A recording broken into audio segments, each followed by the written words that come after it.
You've probably come across some old electronics or products or whatever else, and the rubbers become tacky and sticky.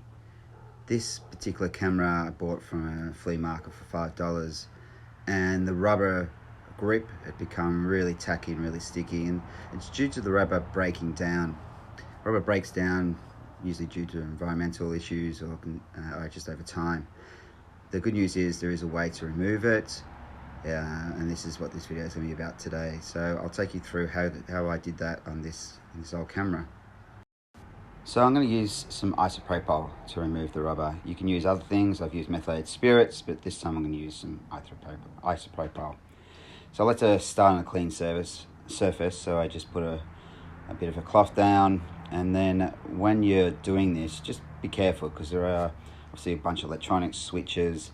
You don't really want to spray too much onto that, but if you do, don't worry because it evaporates pretty quickly.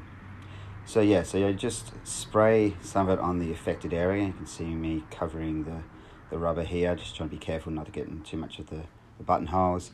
And then with a dry cloth, just start rubbing.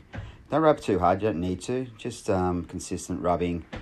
You can see that the rubber's already coming off. It gets gooey and sticky, but it will come off pretty quickly. This particular camera, the rubber, like I mentioned before, was really decayed. In most cases, you're going to have to do this 2 or 3 times.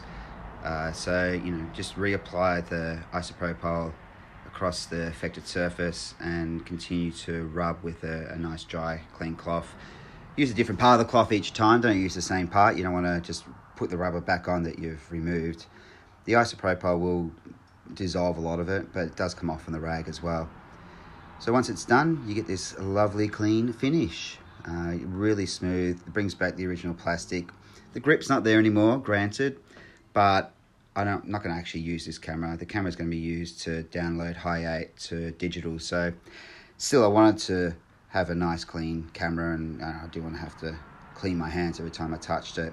Isopropyl works really well. Cleaned it up perfectly. You can use methylated spirits as well. It's something that's available in Australia. It's pretty benign. Yeah, so hope you enjoyed. Cheers.